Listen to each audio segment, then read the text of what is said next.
Labą dieną visiems, džiaugiuosi atėjusius į šią paskaitą ir visų pirma, tai džiaugiuosi matydama šiandien Levino filosofijos egzaminą laikiusius magistrantus Edukologijos universiteto. Tai jiems toks užbaigimas viso semestro Levino filosofijos kurso. Profesorius Cohenas yra vienas iš stipriausių, didžiausių Levino filosofijos adeptų, skyręs 3 knygas Levino filosofijai ir prieš kelias savaitės spaudai priimta nauja knyga Spinozos ir Levino filosofijos analizai skirta. Taip pat išvertęs 2 Levino veikalus, taip pat lietuviškai turimą mūsų Etika ir begalybė, jis išvertė iš prancūzų į anglų kalbą, ir kitą knygą Laikas ir kitas. Ir ši tema šiandien, kurią profesorius žadėjo kalbėti, etika kaip pirmoji filosofija Kanto ir Levino filosofijoje, tai yra toks ilgalaikis jau darbas. Šią vasarą Buffalo universitete vyko Levino filosofijos vasaros seminaras, kuris būtent buvo skirtas šiems 2 mąstytojams, ir 2 metai seminaras vykstantis. Praeitais metais jis vyko Lietuvoje ir ne tik tai man vienai, bet ir kai kuriems iš čia esančių padalyvauti. So, thank you. Glad to see you here. And floor is yours. Okay. It's nice to be here. It's nice to be in Vilnius. Not my first time. I'm very happy also that Professor Levinas is here, who has also published on the topic of Kant and Levinas. I don't know if they are the most Lithuanian philosophers, but they certainly are 2 of the small group of greatest philosophers, and perhaps Lithuanian in that one writes in French and the other in German. One of the central and most striking features of Levinas's entire philosophy, by the way, this is just an outline, so you can follow along where I'm going. I'm going to start with Kant.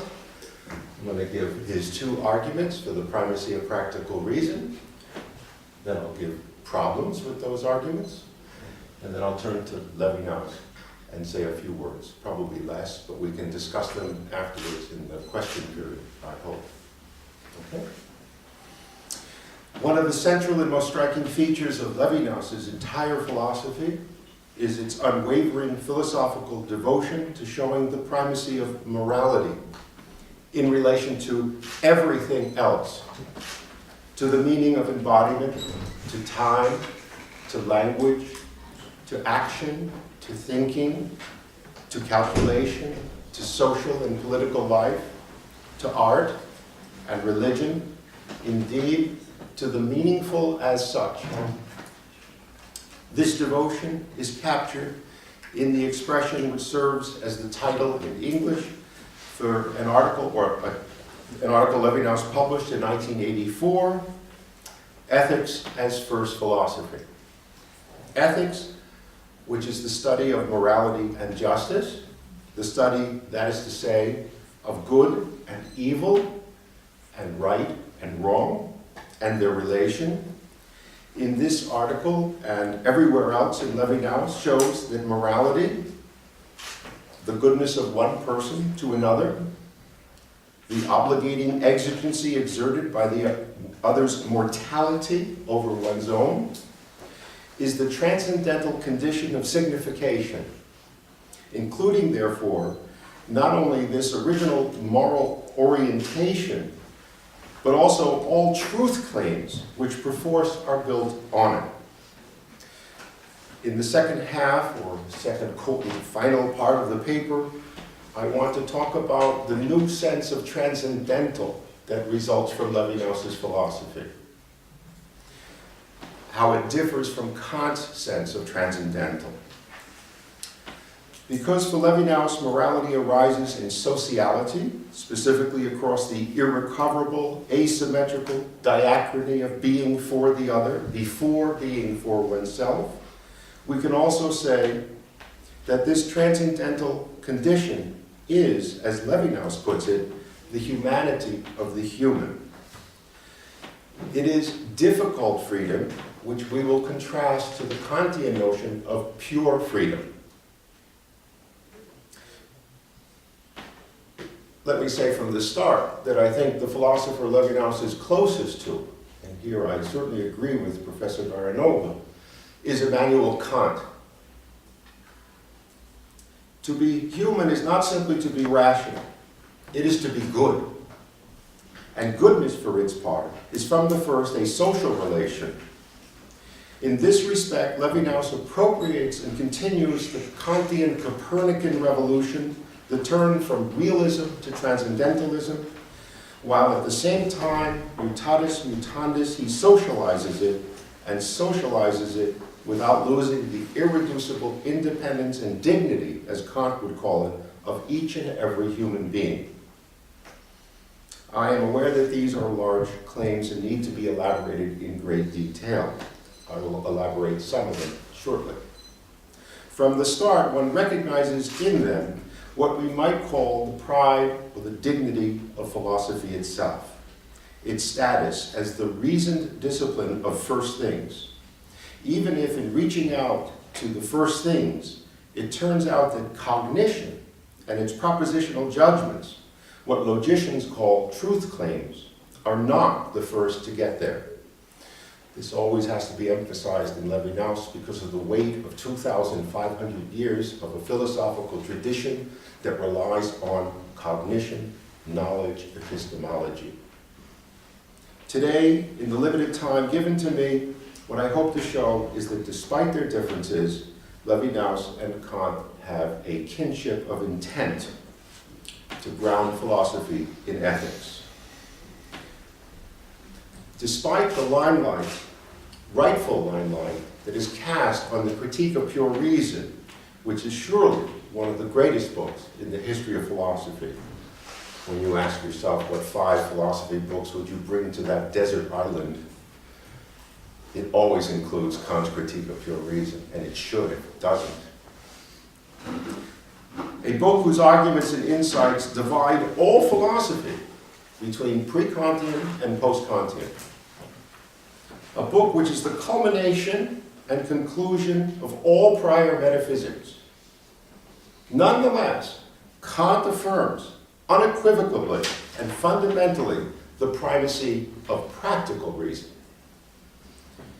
the preeminence of moral philosophy over all other forms of reason. In a rare biographical note jotted down in 1762, directly after Kant read Rousseau's Emile, Kant admits to the important human dimension of his then new recognition of the primacy of practical reason, after having believed, like Socrates, in the primacy of knowledge. Quote, "There was a time when I believed that this alone, knowledge, could constitute the honor of mankind, and I had contempt for the rabble who know nothing. Rousseau brought me around. This blinding superiority disappeared, and I learned to honor human beings, and I would find myself far more useless than the common laborer if I did not believe that this consideration could impart to all other values in establishing the rights of humanity." Notice that in this admission of a shift, like Socrates, from knowledge to morality, Kant still calls the multitude, the rabble, those who know nothing. There's no false optimism in his shift in belief. The task of morality is far more difficult than the task of knowledge, as difficult as the task of knowledge is. This consideration appears years later in the second formulation of the categorical imperative, quote, "Act so that you treat humanity, whether in your own person or in that of another, always as an end and never as a means.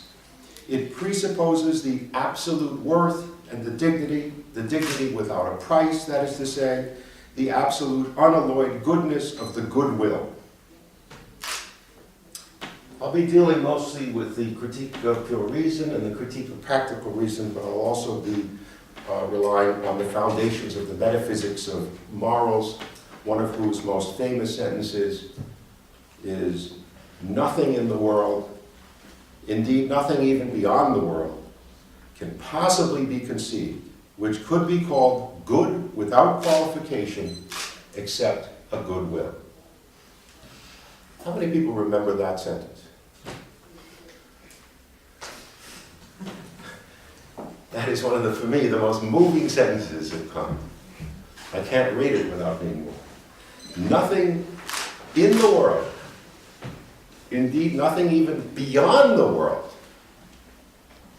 can possibly be conceived, which could be called good without qualification, except a good will. So knowledge, which seems to be a good, if an evil person has knowledge, he's even more evil. And talent, which seems to be a good thing, if an evil person has talent, it's worse. Strength, health, good things. If an evil person has them, it's even worse. Now, let me be clear. Kant does not simply make room for morality in the sense that he makes room for faith. Morality is the foundation of the Kantian system. He sees in morality the practical reason necessary to guide humanity to achieve maturity in justice, which requires that practical reason serves as the ultimate guide for pure reason. Now, I have a section on the architectonic of Kant that I will just abbreviate here, because it is so often thought that the Critique of Pure Reason is the major text, and since philosophy today is post-Kantian, one line of philosophy which took the Critique of Pure Reason as the central text would be something like Husserlian phenomenology, or the so-called Anglo-American philosophy, which believes that the task is simply to explain and understand science, that the dignity of philosophy lies in being the handmaiden to science. Again, taking the Critique of Pure Reason as the central text of Kant. Another line which takes the Critique of Pure Reason as the central text is the line of Nietzsche, Heidegger, Deleuze, which says, we will reject science. We will reject science as mere calculation in the name of poetic thinking, in the name of imagination. So it's the negative of the first line. Whereas Levinas has taken the actual Kantian line in a contemporary context, and we'll have to see that, namely the centrality of the critique of practical reason. So let's look at the first argument.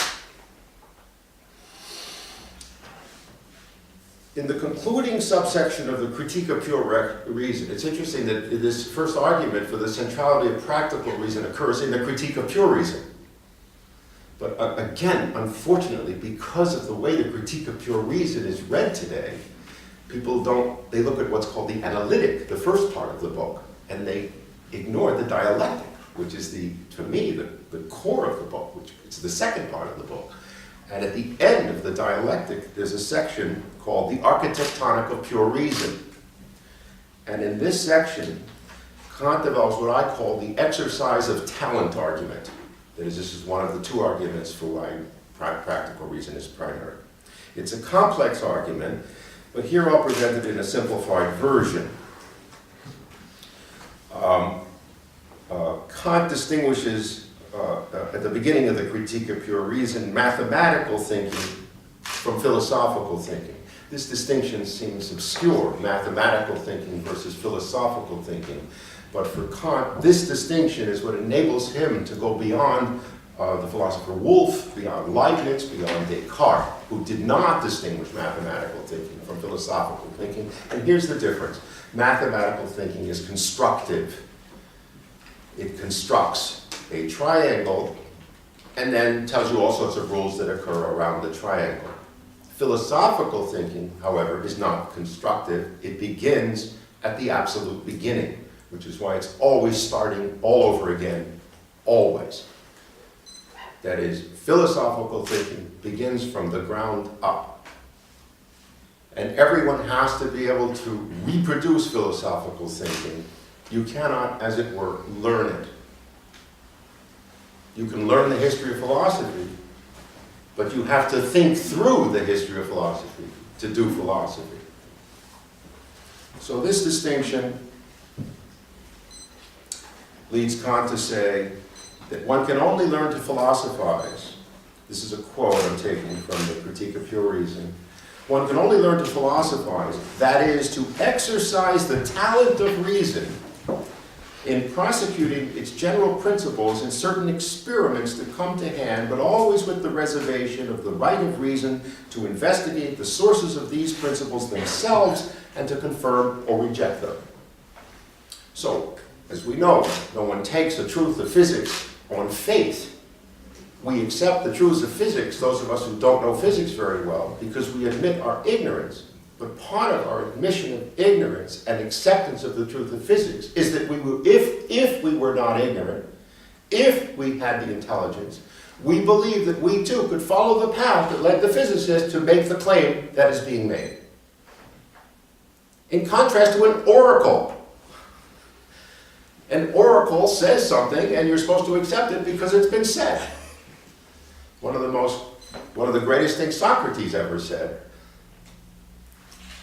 is that if a tree spoke to him, right? If a tree spoke to him, he would question whether what it said was true or not.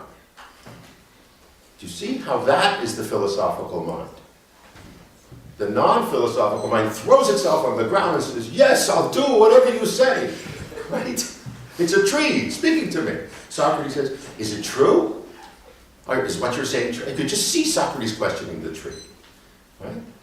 Okay, so that's what Kant is up to here. But what I'm after, it's very curious, this expression which you might miss in just passing, where he says, one can only learn to philosophize, that is to exercise the talent of reason, blah, blah, blah, blah, blah, the quote that I read. Now, this is not an offhand expression, the talent of reason.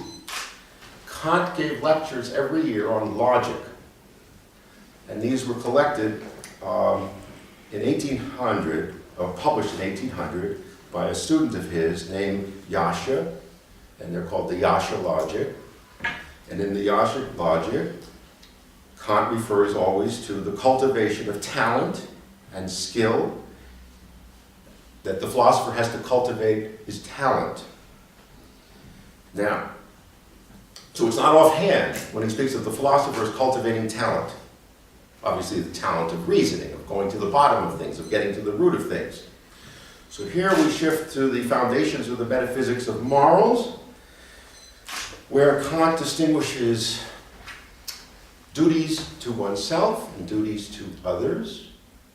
And he distinguishes social duties, that is, social duties and personal duties, that is, duties to others and to oneself. And he distinguishes what he calls, and I'm only using these words in this context, perfect from imperfect duties. Again, for those who have studied Kant, you'll know what I'm talking about. I don't need to go into this in detail. The difference between a perfect and an imperfect duty is the following. A perfect duty you must always do, and if you don't do it, you're a bad person. Right? So you have perfect duties to yourself, personal duties to others. You must always treat the other as a human being, not as a thing. You must always tell the truth to others. Right? Now, an imperfect duty, in contrast, is something that's nice to do, but if you don't, you're not a bad person. So, the beggar on the street wants money. You walk by and give him nothing. You're not a terrible person. You'd be a better person if you gave him money. Right? That's an imperfect duty. Now, why do I mention this at all? Because it's quite rare in Kant that there are examples. He's a very abstract, formal thinker. But in the case of these 4 types of duties, he gives an example of each one. And the example of an imperfect duty to yourself happens to be to cultivate your talents. To cultivate your talents. So if you can play piano, you should play piano. If you don't play piano, you're not an evil person. But you should study and work and play piano. And as a reasonable person, you should cultivate your reason. Right? So here is a moral stricture at the root of reasoning. To reason is a moral obligation because it's a talent that you should cultivate. There is Kant's first argument for the primacy of practical reason. It's a weak argument.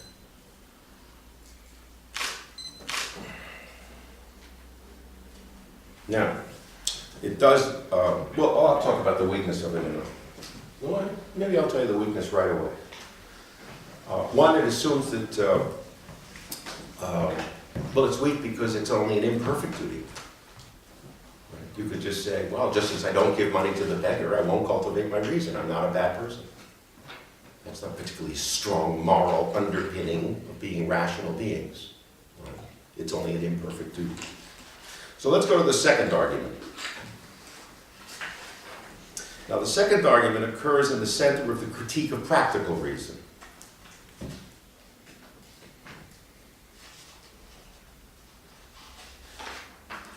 Skipping ahead.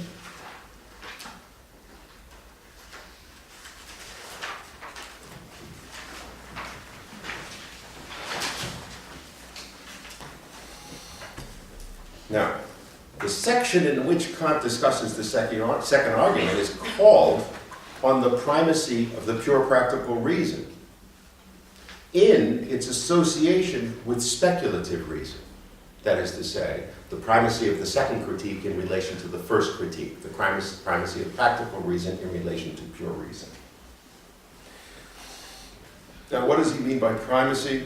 He means ground, which is the ground of the other, which is conditioned by the other, which depends on the other. Now, this section has only 4 paragraphs, and I'm prepared to go through every paragraph. I don't know if we can do that, but I'll give it a shot. I don't know. But I can sum up beforehand the main argument.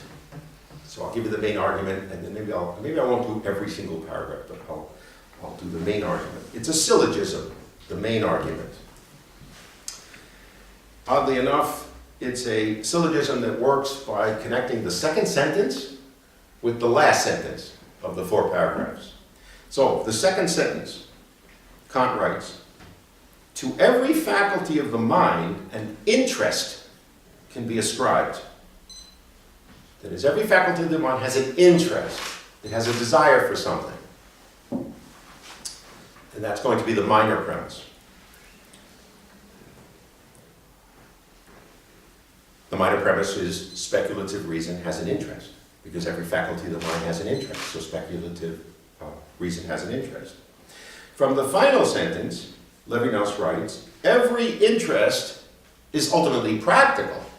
And by practical, he means moral. This word practical in Kant means moral. It doesn't mean that you're a carpenter and you can build something and that you can fix the toilet. It means practical in the sense of moral. Every interest is ultimately practical. So we get the major premise. All interests are ultimately practical. Joining these together, we obtain a valid syllogism through modus ponens. Major premise, all interests are ultimately practical. Minor premise, speculative reason is an interest. Conclusion, therefore, speculative reasoning is ultimately practical. QED.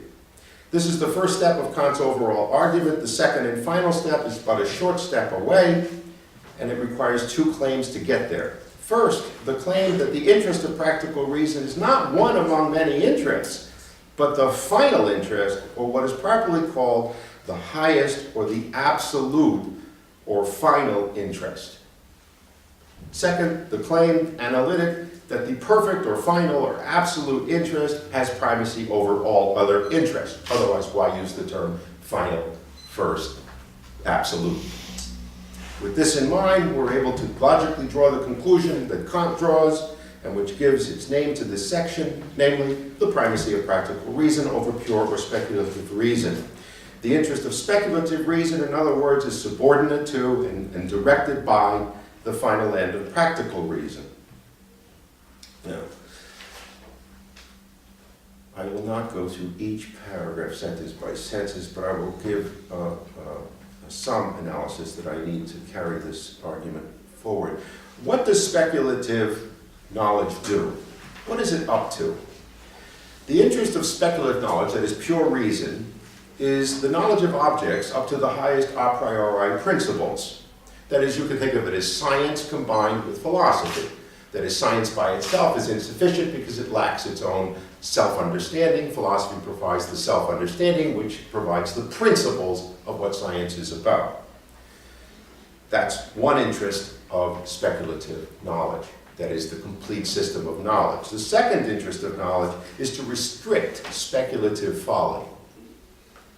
That is, knowledge will criticize nonsense.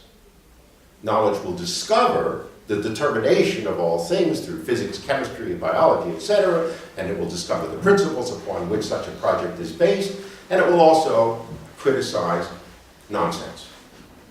Those are the two interests. In contrast to the interest of pure reason, in knowing objects up to the highest a priori principles and or restricting speculative folly, the interest of its practical employment, Kant continues in this first paragraph, lies in the determination of the will with respect to the final and perfect end. Right. Now you might say that the aim of pure speculative reason is non-contradiction. This is one of the claims that's made about Kant, but Kant says no. Non-contradiction is not a guide for reason. It's that its principles and assertions not contradict one another, Kant writes, is not a part of its interest, but is rather the condition of having any reason. So the condition of there being reason is non-contradiction, but it's not an interest of reason to have non-contradiction. An interest of reason is a systematic unity of all knowledge.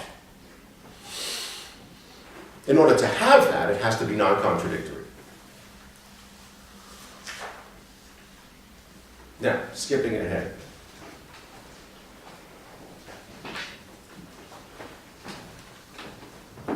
Pure reason doesn't like the idea that practical reason has primacy. Why does it not like that? What bothers pure reason about practical reason? In the third paragraph, Kant works on this topic. He shows why pure reason's reservations are justified. When would it be justified for pure reason to be upset with practical reason? And he says they would be justified if we think of practical reason as eudaimonia, that is, regulating the interests of the inclinations by the sensuous principle of happiness. That is, some people say morality is aiming at pleasure. What is good is what is pleasurable. Kant does not think that. What is good for Kant is what is right, what is a universal law of morality, whether you like it or not. He's indifferent. That's very important for Kant. It's a duty. It's not something that makes you happy. Following that? So it's not an eudemistic, that's the Greek word for this kind of happiness. Now, insofar as much of what's called practical reason sees itself as providing happiness, speculative reason is upset. It's justified, that is to say, if practical reason trespasses on the legitimate territory of pure reason, namely the phenomenal world where people are happy or unhappy, as opposed to the noumenal world where people are acting right or wrong. So Kant writes this. Very interesting that he writes this. He says, Mohammed's paradise, or the fusion with the deity of the Theosophists and the mystics, according to the taste of each, would press their monstrosities upon reason. And it would be as well to have no reason at all as to surrender it in such a manner to all sorts of dreams. In other words, if practical reason were to overstep its bounds and make truth claims about phenomenal reality, for instance, that the end of human life is a pleasure garden of eternal happiness, or 70 virgins, why would a woman want 70 virgins? Right? This is what Kant is saying. That is the reason we have this criticism of this 70 virgins is coming because you have a case of practical reason telling you what's good, which is a pleasure, which is now stepping on the territory of pure reason, which says that's a bunch of nonsense. Right? That's purely subjective. It's not objective. So, if practical reason were to overstep its bounds and make truth claims about phenomenal reality, for instance, that the end of human life is a pleasure garden of eternal happiness, or that somehow in this life one can become one with God, these claims pure reason will never accept, and pure reason is right. Because they're delusions and nonsense which exceed and undermine the possibility of objectivity. I can see from looking at my own clock that I'm never going to get close to where I'm going here. So let me start moving more rapidly, if I may. Let's just grant Kant now that because practical reason has an absolute interest, pure reason has a relative interest, that practical reason now drives pure reason. And the interest of pure reason, which is truth, pure reason by itself cannot say why it wants truth. This was Nietzsche's objection to knowledge. Why truth? Practical reason says we want truth so that we can be good. We need truth to be good, right?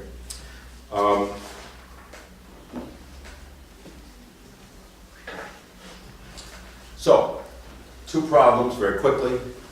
How does pure practical reason, morality, guide science?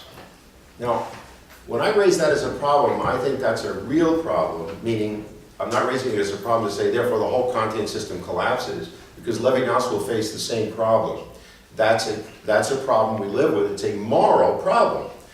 What sort of moral guidance do we provide for science? It's a difficult question, because there are some scientific results that seem to us today to be useless from a moral point of view, which may prove 200 years from now to be useful, just as we are now using scientific results from 200 years ago in mathematics in computers, and at the time they seemed useless. So these are difficult questions. That is, in a certain way we want to guide scientific research, for instance today, maybe to solve the problem of AIDS or the Ebola outbreak, right? These are moral questions, and they do provide guidance. On the other hand, we have to be very careful about politicizing the moral advice that we give to science, because we know the Nazis were wrong to say that Einstein was wrong because he was Jewish, and we know that the Soviets were wrong to say that Mendelian biology was wrong because it was bourgeois, right? These were big mistakes, right? But it's difficult. I'm just saying these are difficult questions. Just because there are problems of how it is that morality and justice provide guidance to science doesn't mean that they don't provide guidance to science. They're just real questions. That's why there are fields such as medical ethics and business ethics and the ethical question of science always, drop that business ethics, medical ethics, right? There are questions of that relation. But the second problem with Kant is that he can't explain how there could be an interest at all. And the reason he cannot explain how there can be an interest at all is because of the division in his philosophy between freedom and necessity, between the noumenal world and the phenomenal world. That is to say, the way he avoids the conflict of practical reason stepping on the feet of pure reason is by separating their domains absolutely. Morality is the domain of freedom, which is pure, absolutely unconnected for Kant to the phenomenal world. Cannot be explained phenomenally. And in that case, and he's aware of it, he can't explain how even practical reason can have an interest. And I'm not going to read all the text, but it's in Kant. He's aware that it's a problem. And he talks about moral feeling. But it's a trick when he talks about moral feeling, because he says, if you ever act morally for the sake of moral feeling, then you're not acting morally. What he wants to say is that if you act morally, which means you have no interest whatsoever, then you will feel good. See the difference? That is, if you act morally because it's going to give you pleasure, for Kant, that's not a moral action at all, it's simply selfish. But if you act to do the right thing, he says, oh, you'll feel good. But even that argument fails because you might feel bad. What difference does it make how you feel? You do the right thing, you feel good, good. If you feel bad, so what? You did the right thing, right? So the Kantian system falls apart because of its dualism. And it falls apart because of its dualism because it's based in propositional logic. It's based in a traditional logic. So everyone is aware that this is the problem of the Kantian system. How, he says, this is Kant himself, how pure reason can be practical.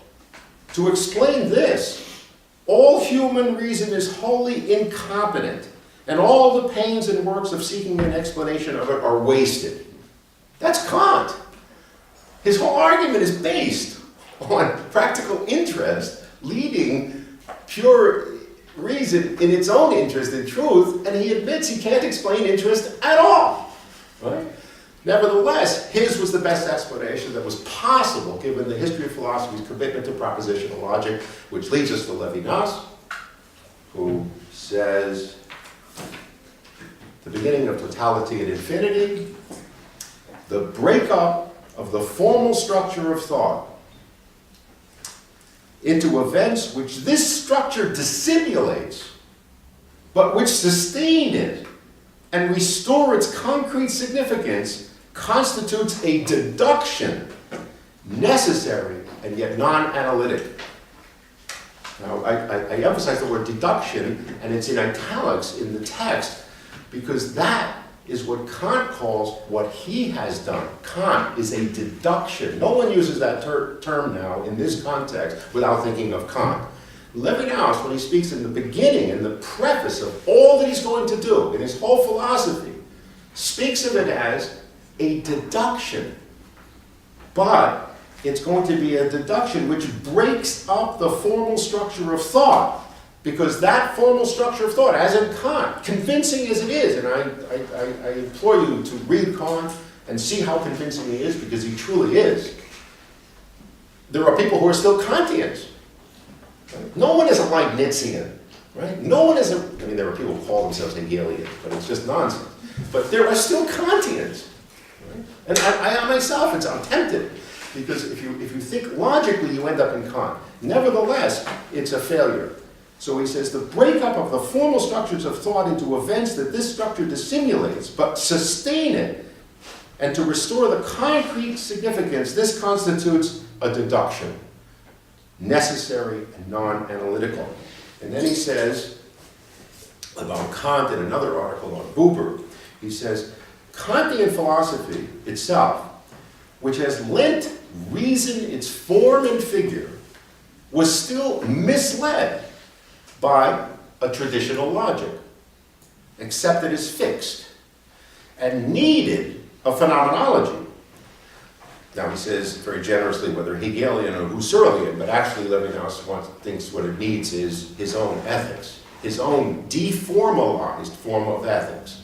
So this is where we get to the new sense of the transcendental, because we are going to talk about the condition of reason itself, which is not reasonable, but is not irrational, which is not unreasonable. Right?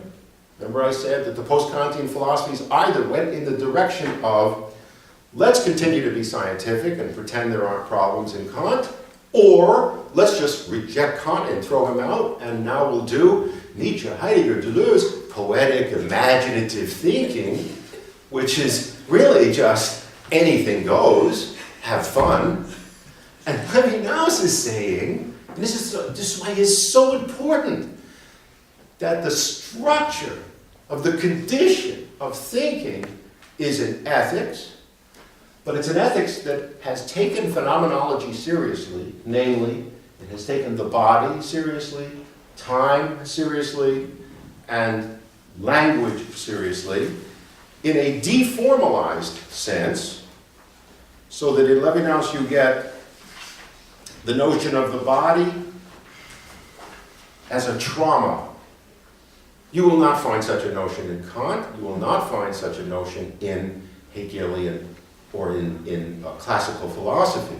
For Levinas, the central event of meaning is not the transcendence of the unconditioned in the Kantian sense, but the transcendence of the other person.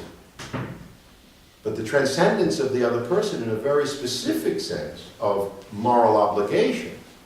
So that then my body itself, each person's body, becomes a body capable of hurting the other. That is, the root meaning of the body becomes capable of hurting the other. Or as Levinas will say it as early in Totality and Infinity, thou shalt not kill. That is, the other approaches you as thou shalt not kill. And he doesn't mean tablets floating down from the sky. He means that you see yourself as capable of hurting the other person. Lions and tigers and amoeba and frogs and stones don't see themselves as capable of hurting other people. But humans begin in the trauma of being able to, at every moment, hurt other people. We live in a responsibility not to hurt other people. So the body comes recognizing that the other person is vulnerable. I'm trying to give you a deformalized phenomenology that is the condition for logic here. Because without contact with others, we can't communicate, we can't talk, we can't be reasonable, we can't have a logic. So the first condition is to talk to another person, to have another person in front of you, is that you don't hurt them. Right? That you recognize their vulnerability. Now, Levinas will also develop a very nuanced notion of what time is about. Because in a certain sense, time is not, for Levinas, the stuff that happens on a clock. This stuff is good, the stuff that happens on a phone, okay, but it's my clock today. The clock time is useful, it's practical in the normal sense, not in the Kantian sense, but it's conditioned on my relationship to the other person, which occurs across time, in which case I am too late for the other person. Everybody I meet, I'm too late for. They've already passed by me. You're always catching up with everybody. This is a time structure Levinas will call diachrony. You're always too late for everybody. Isn't that amazing? It's just such an idea that Levinas has. This kind of transcendence. You've missed the boat always with everybody. It's a game of catch-up. And you cannot catch up. Furthermore, not only have you missed the boat with everybody, but we live in a time where we don't have justice. Am I wrong about that? I think it's pretty obvious. We live in a time without justice. So we live in a time where the future is outstanding. But it's outstanding not as an empty, abstract line on a chart that says, oh, that's the future. It hasn't known the line, the past, the present, the future. The future that we haven't got yet is what? It's exactly what Kant said, practical reason. It's a just society. The future we don't have is a just society. And without that, we have no future. That's the true sense of future for Levinas. The concrete, deformalized sense of future. Not this empty line, but we don't have justice. And the past, I missed the boat. I've missed out on you. I'm too late for you. This is sort of a very different approach to what time is and what the body is, and I'll end with language. Language is whatever you've already said to me, there's always more to say. That is, I can't capture you in what you said. You've seen this in arguments with your girlfriends or boyfriends. But you said this. Right? Oh, but you said this. And they say, yeah, I said that, but now what I mean is, right? Or, I'm sorry I said that, but I wish I had said. or you misunderstood me when I said. In other words, this communication we have precedes what it is that's communicated. Levinas speaks of this as the saying of the said. And the very first part of the saying of the said is listen.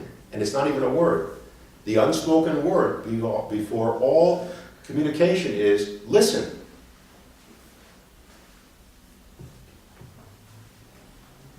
Without saying that word. Listen to me. Or I listen to you, right? I'm not trying to impose myself. Okay, I see that my time has up, and you probably have questions, and I apologize for having been a little short on the Levinas part, but I hope by setting up the Kantian framework, you can see what it means to have a deformalized type of thinking. This would be a post-Kantian ethical thinking that is agreeing with Kant on the primacy of ethics, but putting it into a post-formal logical framework. This drives the logicians crazy, but so I'll stop there. Thank you for your attention. Other questions? So thank you. And questions, please. Yes. Can it be true that Kant in Critics of Pure Reason explores moral thinking, limits of moral thinking, and practical reasons as tactics of thinking of it? So the question is? It's true, but moral thinking in pure reason and practical reason is aesthetics. Yes. That by means of the critique of pure reason, by separating as sharply as possible the phenomenal realm which science studies under the rubric of necessity, necessary laws of nature, Kant is able to separate the realm of freedom in the first critique. Yeah. Right. The problem is, though, because he's a classical thinker and he thinks of necessity independently of the concrete world of probability, he ends up with an absolute necessity or an absolute freedom. And he can't have any freedom other than an absolute freedom, otherwise it won't be free for him. That's why I say he has a notion of pure freedom, and Levinas has difficult freedom. So with Kant, what you really want to have, if you're going to be a philosopher, is Spinoza. You want to say, okay, then there's no freedom. Then there is no freedom, right? There's just knowledge. And the one thing Spinoza can't say is why we should have knowledge. He writes a book called The Emendation of the Intellect, that is how to improve your mind, and he cannot finish that book. Because everything is necessary. Ignorance is necessary, knowledge is necessary. There's no motivation for anything in Spinoza. The world is frozen. Whereas Kant wants to say, he really wants to say that freedom is the ground of everything. But he can't do it because his notion of science is narrow. He has a limited notion of science. But when I say he has a limited notion of science, he is the culmination, the conclusion of the notion of science that all the Western philosophers had up until Kant. And everybody after Kant will have a different notion of science. So that Hegel has the notion of dialectical science. This would make no sense to a pre-Kantian philosopher. Right? Yeah. I want to ask about the relation between Buber and Levinas. If we would take philosophy of Buber, it would be Buber Forune of Levinas. But as I saw, I read only one article written by Levinas on Buber. Could you please explain more relations? Yeah. He has a couple of articles on Buber. When Levinas first came on the philosophical scene in the 50s, or really late 40s and 50s and early 60s, before people realized what he was saying, they lumped him in the category of dialogical philosopher because the face-to-face was so important and the conversation between two people was so important that they thought, oh, that must be Buber, because Buber's the famous dialogical philosopher. And Buber was the famous dialogical philosopher, and he had something important to say, but, and he writes many things with rigor. Buber, I think his critique of Heidegger is a rigorous critique, but when he attempts to articulate what he's up to in the famous I-thou, it becomes, how can I put it, mushy, not in this post-Kantian sense of concrete, deformalized, but Kahil Gibran, imaginative, poetic, drifty, imprecise. And Levinas is never, to the extent that we could call him a Lithuanian philosopher, a Litvak philosopher like Kant, he's always precise. He's never kind of vague and drifty. So one big difference is when you try to pin down Buber's notion of dialogue, the I-thou, it's very hard to get a handle on it. But he does say that it's reciprocal. The I-thou, the Buber, is reciprocal, it's symmetrical, so that when I have an I-thou experience with you, you're having an I-thou experience with me. Now, how this works with the tree has always been a mystery to people, because Buber says I can have an I-thou with a tree, and how it works with the cat, slightly less difficult, but still difficult, how it's mutual. Levinas is very clear, and this is the big difference, that the I-other relation is asymmetrical. The other comes first, the other has priority, I am obligated to the other, and it doesn't have to be reciprocal. So if I have an obligation to you because the you is hungry and I feed the other one, I do not have any right in that moral relation to expect the other person to feed me if I'm hungry. That's why in Levinas there's a distinction between morality and justice. In a society of justice, which we are aiming for but we don't have, then when I am hungry, I will be fed. But in a society of morality, which we do have, or we can have, then my obligation is one way, whether I get anything out of it or not. And in that sense, it resembles Kantian duty. So, Buber reciprocal, Levinas asymmetrical. Also, Buber, like most thinkers before Levinas, wanted to ground his thinking in being. He wanted to say that the I-thou relationship is a true sense of being. But with Levinas, and we forget this today because everybody now is into the philosophy of the other, Levinas was the first one really to say, although you can always find predecessors for everything and predecessors for them, that this is beyond being. This is not a relationship of being. And Buber never thought that. Buber did accept that it was being. So his gripe with Heidegger, he absolutely rejects Heidegger, but he can't absolutely reject Heidegger because Buber still is clinging to the notion of being, of the ontological. And once you do that, you're going to fall into Heidegger's trap. Heidegger's really got a handle on being, the ontological difference. So to the extent that Buber doesn't realize that he has to exceed being, then he's going to fall back into Heidegger. And Levinas does realize that if you open up to that notion of the ontological difference, then you're back into the imaginative Heideggerian poetic realm. So in that way, Levinas is different. Levinas says about the I-thou that it's a description of the erotic relation. Very interesting, that the I-thou is the erotic relation. So there's some of the things that Levinas says. Yeah.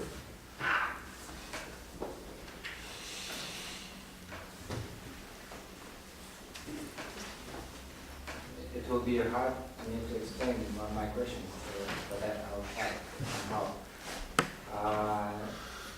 The thing is that we have some secondary school students or teenagers between us, and I'm teacher of ethics.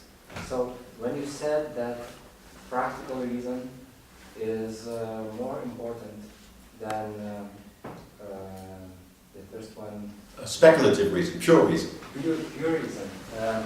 It led me to the question, is there any form that is even more important than practical reason? Because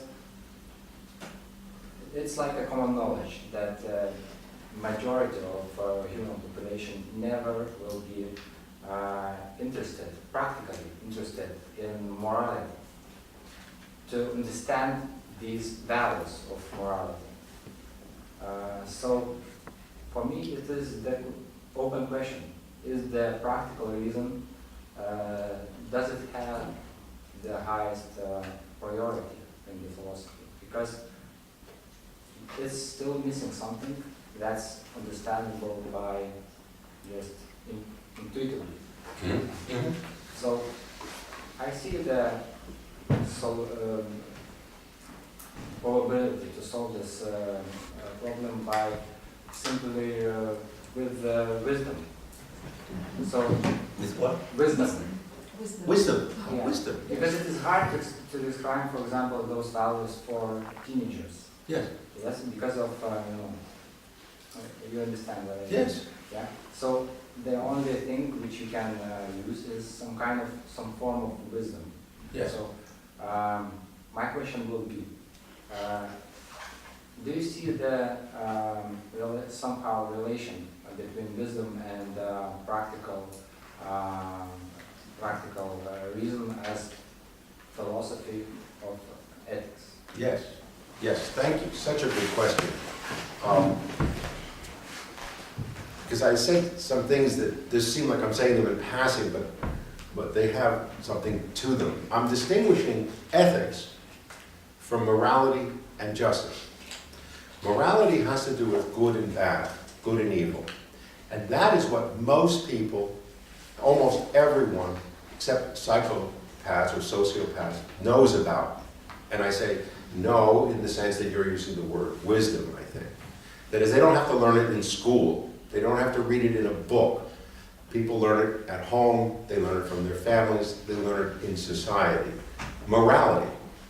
Justice is very similar. It has to do with right and wrong, or just and unjust. It has to do with laws. So ethics is what the philosopher does when he tries to understand morality and justice. Kant, Socrates, and Levinas consider ethics primary philosophy because they consider morality and justice the most important things. More important than philosophy. So, if we distinguish, as I would, knowledge and wisdom by saying that knowledge were the non-Kantian, non-Levinasian, non-Socratic philosophies which dominated the history of philosophy, which said that knowing, in the sense of scientific reason, has primacy, that knowledge comes first, then I would say, no, wisdom comes first, because wisdom knows the primacy of practical reason, or the primacy of ethics in philosophy. But even lacking wisdom, lacking philosophy as wisdom, most people already know that morality and justice are the most important thing. So that those people don't need Levinas. Levinas, there's a series of lectures by a Protestant theologian named Schleiermacher called something on religion for the cultured despisers of religion. Right? Lectures for the cultured despisers of religion. Levinas is ethics for the cultured despisers of ethics. That is, you have to be corrupted by philosophy. For example, in our day, by Heidegger, or say Derrida, or Deleuze, or Nietzsche, to need Levinas. But the ordinary person doesn't need. My parents did not need Levinas. Right? I would send them my books, they would thank me, and they say, we can't read these. And I'm thinking, you don't have to, right? There's no need for it. The books we write about Levinas, or the books Levinas wrote, were critiques of Husserl, Heidegger, Hegel, Plato, etc., and Kant, insofar as they lost sight of wisdom in the name of knowledge, for the most part, but also for aesthetics, imagination, poetry. There are many ways to go off the path for cultured people. This is why Levinas always cites Dostoevsky, who understands very well how the ordinary person, who are the most saintly figures in Dostoevsky? They're idiots, right? They're idiots. And he cites Vasily Grossman, right? Vasily Grossman. What is it? Hope and... Love and Hope? His great book? Is it in English? No, Vasily Grossman. Vasily Grossman. His book about Stalingrad. Life and Fate. Life and Fate. Or Life and Fate. Yeah. He's like, and I finally read this book. It's like 800 pages. You know, these huge books. You say, I can't read this. But once you start reading it, you think, I don't want it to stop. And it's a great book. But it's exactly like, in this sense, like Dostoevsky. It doesn't have people, you know, existentially worrying about the disappearance of God. But it does have people suffering from the fascism of Stalin, right? And how, what Burgrave, Roger Burgrave, who's a commentator on Levinas, calls the little goodnesses, the little goodness that permeates everyday life. So that there's a woman in Stalingrad who gives bread to a Nazi soldier who's starving. And it just blows your mind. It's against all reason, right? But of course, he's starving. She gives him bread. It breaks out of all of our categories, our frameworks, but that's morality. So I completely agree with you. These distinctions you're making must be made, and we shouldn't pretend that the world needs this Levinasian, but the cultured world does. The educated world. The sophisticated world. People see themselves as being sophisticated by rejecting ethics. Look at Raskolnikov in Crime and Punishment. He thinks he's only human when he can kill somebody, because that proves he's not a sucker. The opening sentence, you would appreciate this, you probably know this, of Totality and Infinity is a famous sentence for Levinasian. Everyone will readily agree that it is of the highest importance to know whether we are not duped by morality, whether we are not fooled by morality, tricked by morality. Of course, Levinas is going to say we are not tricked by morality. But if you read Spinoza, morality is only for the ignorant people. And if you read Plato, it's only for the fools and ignorant. Right? It's only a Dostoevsky or a Levinas says these people are saints. They're not fools, they're saints. And as for the notion of importance, no, I do think this is where the notion of importance comes from. There is no other source of the notion of importance. So the important, you could say another way of speaking of Levinas's philosophy, it's a philosophy of the importance of importance. Because without this ethics, there's nothing important. There are people imposing things violently on each other. There's people drifting along with things that have already occurred. But there's nothing, Levinas says, nothing more important than helping other people. It's so simple. And yet, brilliant university people, we don't get it. Right? Say, oh, I get it. I don't get it. You know, explain that to me again. Right? Anyway, thank you for your question. Really.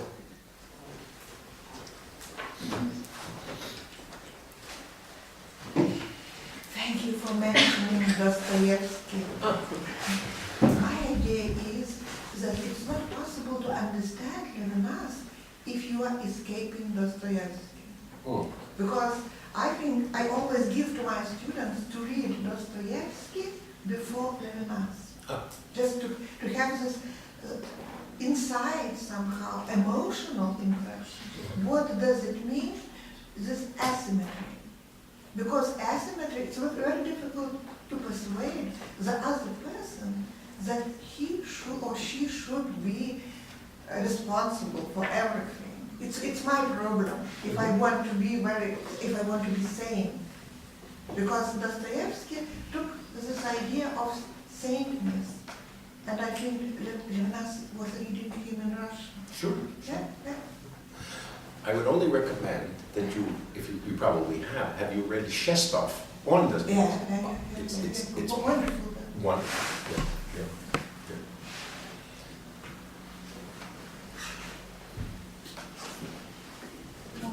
questions? And it's no accident that people can't stand Levinas or the Heideggerian. Yeah, Yeah, they hate him.